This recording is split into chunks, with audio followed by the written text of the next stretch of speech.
What's up guys, Mickle here, and last night FIT21 passed the House, which is a bill designed to create a clear divide between the CFTC and SEC when it comes to cryptocurrencies. In this video, we're going to break down whether or not XRP would fall on the SEC versus CFTC side of this.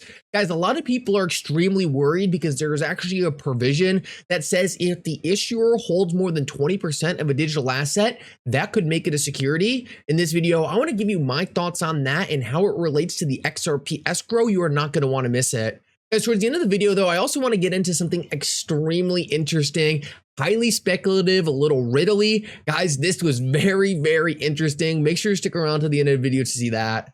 Your support means so much to this channel. Thank you so much to everyone who likes the videos and is subscribed to the channel. Guys, these two things really do help me out so much. Also, if you ever need a place to buy some XRP, make sure to check out my favorite exchange Uphold down in the description of this video. With that said, though, let's jump right into it, and I hope you guys enjoy the content. So guys, I want to start out this video with some exciting news on the relisting front. We actually had Coinbase relist XRP earlier today in New York, and while this doesn't seem like a massive deal, it actually might have some bigger implications behind the scenes.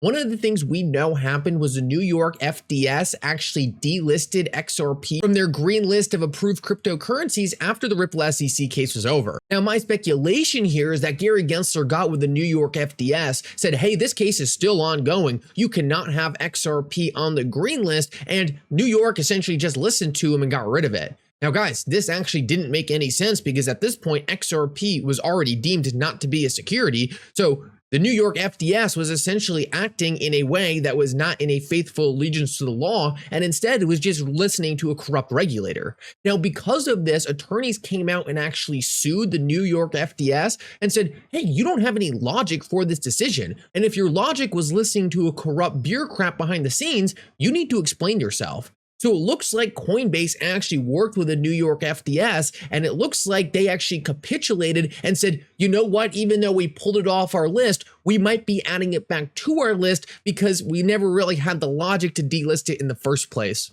So I know that was a little bit all over the place, but ultimately what we're seeing is the corrupt bureaucrats behind the scenes are getting called out for their you-know-what. Essentially, the cryptocurrency industry is winning again and proving that these things are in fact decentralized commodities, not securities, and they should be on the green list to be listed on major platforms. So ultimately a big win for XRP, a big win for essentially these regulators not being able to do what they want behind the scenes.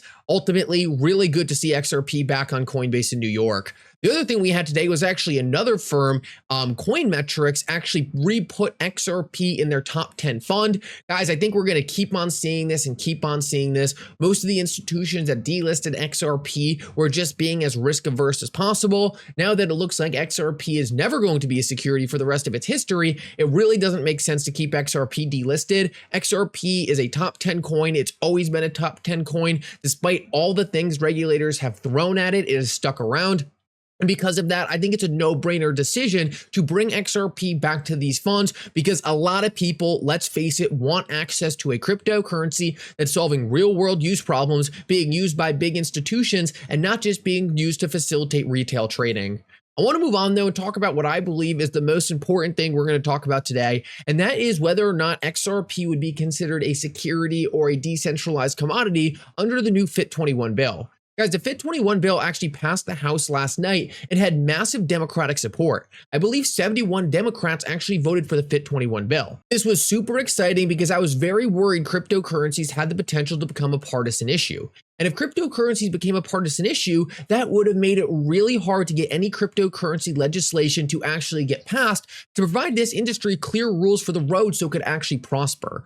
But what we are actually seeing is the Democrats and Republicans, for the most part, are working together, and FIT21 was a great example of that. Now, FIT21 does a lot of things, but mainly it really divides up the industry in what the CFTC gets control over and what the SEC gets control over. In large part, essentially, the CFTC gets control of cryptocurrencies, the spot market themselves, and the SEC is going to get all the yield products, all the exchanges, all the ICOs, and stuff like that. Now, with that said, there is a decentralization test in essentially the FIT21 bill. And a lot of people got extremely worried looking at the decentralization test because one of the prongs of this test was actually ownership of the token by the issuer. Now, Technically, Ripple didn't issue XRP. XRP was issued and then Ripple, the company, was created. But I don't think that's necessarily going to fly in terms of this bill. I think they're still going to look at Ripple as the issuer. So the question is Ripple's escrow an issue here? Is Ripple's escrow essentially going to make it so the XRP network is not decentralized? And a lot of the fundsters were running to X and saying this. But I believe if you actually look at the language, it makes it extremely clear that the escrow would not count. Take a look at this. In order for the 20% rule to take into effect, the tokens need to be freely transferable and otherwise be used and available for the blockchain. What we know about the XRP escrow is those tokens are not freely available. Ripple does not have power to actually use those tokens when they want. Instead, those tokens are locked in an escrow that can only be accessed at certain time periods. And because of that, I don't think XRP actually hits this 20% rule. I believe the only XRP that would really count would be the XRP on Ripple's balance sheet at the current moment, and then the XRP held by Ripple's executives and anyone at Ripple who maybe they use XRP for some kind of incentive. As long as that number is below 20 billion, I believe the escrow shouldn't apply here because it's not freely transferable.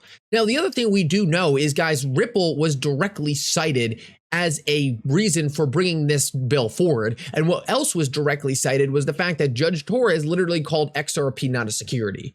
So I find it highly unlikely that regardless of how this plays out, that we are going to get a FIT21 bill that makes XRP a security. Like I said, in the introduction of the bill, one of the main points put forward was that the SEC has been losing cases based on their false premise that the token itself was the security. They specifically cited the Ripple SEC case. So I highly doubt, with that being kind of the precursor for why the bill was brought forward, they would create a bill that ultimately made XRP a security. I believe that whole freely transferable thing was specifically put in there to get around the escrow, and that way Ripple could still retain the escrow. It wouldn't be technically under their jurisdiction. It wouldn't be their XRP until it's transferred into them. Because of that, XRP would be considered a decentralized commodity. Super, super interesting. And the other very interesting thing we are actually getting from this bill is the fact that proof of stake might be in big trouble. The problem with proof of stake is this bill actually states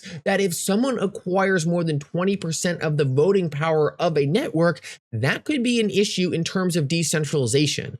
What we know is the ETFs are going to allow people to congregate large portions of Ethereum, and the more Ethereum you hold, the more voting power you have over the network. So guys, this is going to be something we have to keep our eye on. With the XRP ledger, there's no voting rights associated with XRP, and therefore we don't need to worry about this necessarily. But any proof of stake blockchain that relies on ownership of the token to get voting rights, guys, that could be a big issue. Ultimately, I think a lot of this stuff is going to get sorted out. I think most of the major top 10 cryptocurrencies will not end up being securities, but as this legislation comes forward, it's going to be important to keep an eye on it and see how things play out. I want to finish this video off though with the speculation because, guys, I thought this was really interesting, really funny, and definitely going to make some people raise their eyebrows. David Schwartz tweeted the other day that $2,700 for water seems like a deal. Obviously, he was joking. He was poking fun at this receipt right here that said a bucket of water, 36 buckets of water, $75 each equals $2,700, whatever, right? Whether or not you think this is a riddle, him saying XRP is the water, XRP has often been called water, will be equal to $2,700. Look, I don't think that's what he's saying necessarily, but I know some people subscribe to that. I wanted to play you this clip of Digital Asset Investor though, because guys, this is one of those things where it's just so funny how this stuff works out. It's almost too good to be true. It's like, how can you possibly have these crazy coincidences one after another? Guys, just listen up to this. I think it's going to be pretty self-explanatory. Folks, is I went to Grok and I asked this question. Grok is the XAI.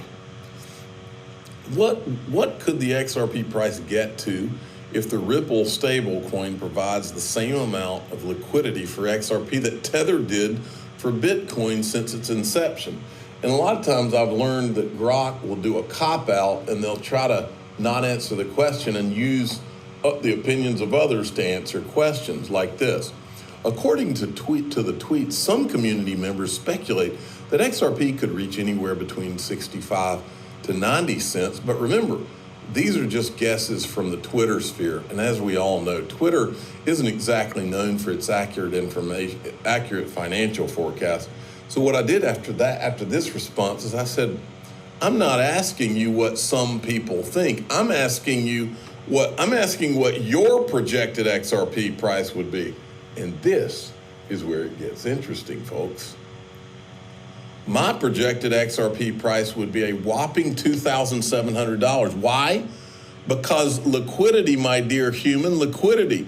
The more, the merrier, right? And with Ripple stablecoin providing the same amount of liquidity as Tether did for Bitcoin, we're looking at a financial party like no other. So guys, is that just a crazy coincidence? Brock saying XRP can reach $2,700 in an ultimate bullish scenario for Ripple stablecoin. Obviously talking about liquidity. David Schwartz tweeting out just the other day, $2,700 for water. Guys, crazy coincidence. I just wanted to bring it to your attention. This is the kind of stuff that makes the riddlers go crazy. And to be honest, with stuff like this, I really don't blame them. Anyway, guys, thank you so much for coming. I hope you enjoyed this update. If you did, make sure to like and subscribe. It really does mean so much. And for now, Mickle out.